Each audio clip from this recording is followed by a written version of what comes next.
나이가 들어가고 회식이 잦다 보니 간 건강을 걱정하는 분들이 많으십니다. 실제로 매년 10,000명 이상이 간암으로 사망하는데요. 이렇다 보니 간 건강에 대한 관심이 높아지고 있습니다. 간 수치가 높을 때 나타나는 증상과 해결법은 어떤 게 있을까요? 간 수치가 높으면 대사와 해독에 문제가 생겨 다양한 증상이 나타납니다. 과음과 과식이 간 건강에 해롭다는 말도 많이 들으셨을 텐데요. 집에서 쉽게 확인할 수 있는 간의 이상 징조와 간 건강을 챙기는 올바른 식습관을 함께 알아보겠습니다. 주변에서 간영양제나 한약도 많이 먹던데 정말 간 건강에 유익할까요? 중년 이후 몸이 피곤해질 때 간 영양제나 한약을 많이 찾으십니다. 한편 간독성 때문에 꺼리는 분들도 많으신데요.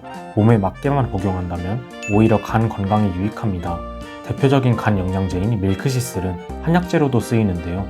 그 효능과 부작용도 함께 알아보겠습니다. 먼저 간이 나쁘면 몸이 피곤합니다. 간이 충분한 에너지를 만들지 못하고 독소가 쌓이는 것인데요. 실제로 만성피로 증후군의 20%는 간 기능에 이상이 있다는 연구 결과도 있습니다. 또한 눈에 이상도 나타납니다.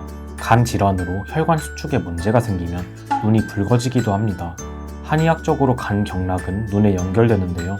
눈물이 자주 나면 간 기능의 쇠약을 의미합니다. 간은 80%가 망가져도 잘 드러나지 않는 침묵의 장기입니다. 그렇기 때문에 간 경화, 간암과 같이 말기에 발견되는 경우도 많습니다.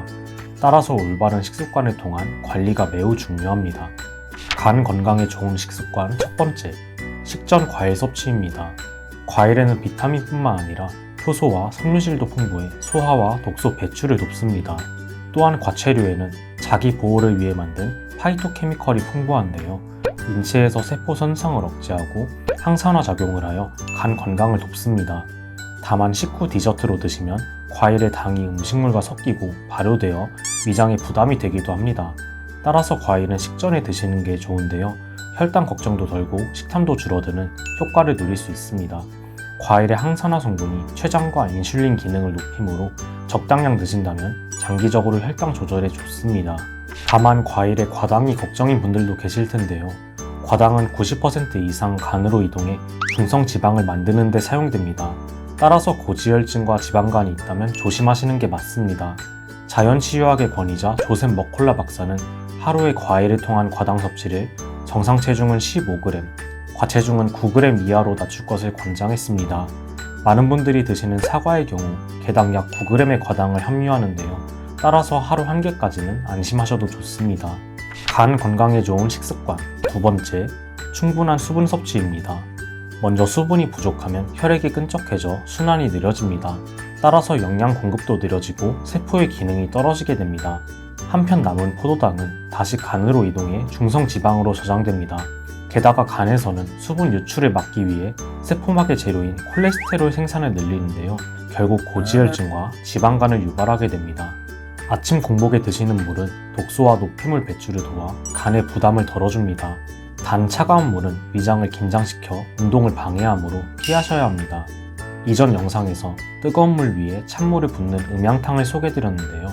소화를 촉진하고 순환을 도와 몸을 따뜻하게 해주므로 아침 공복에 드셔보시길 바랍니다. 번거롭다면 실온의 미온수로 드셔도 좋습니다.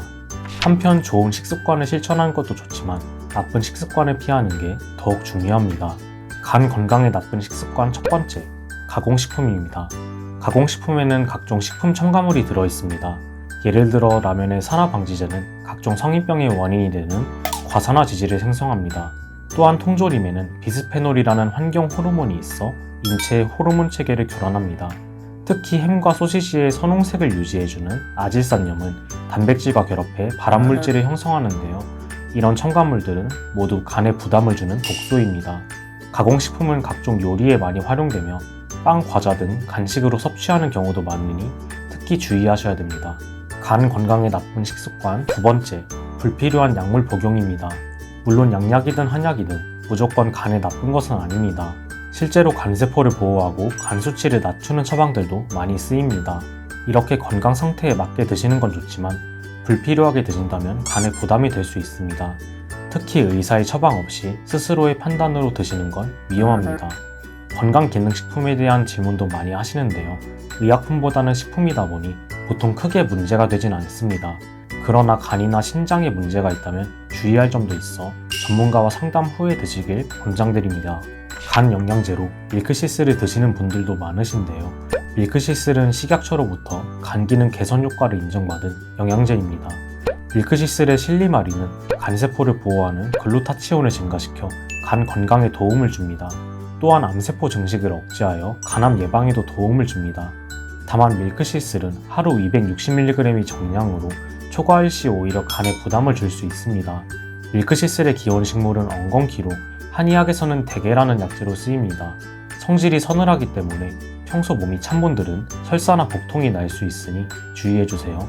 마지막으로 장 건강을 챙기는 것도 중요합니다. 장내 유익균이 간의 해독을 보조하기 때문입니다.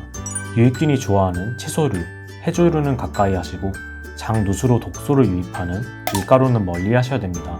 간 건강을 위해서라도 장 건강도 함께 챙기시길 바랍니다.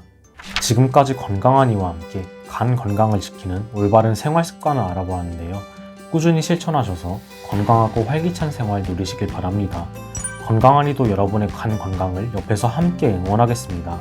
앞으로도 더 유익한 건강 정보로 여러분을 찾아뵐 테니 구독과 좋아요 눌러주시면 감사하겠습니다.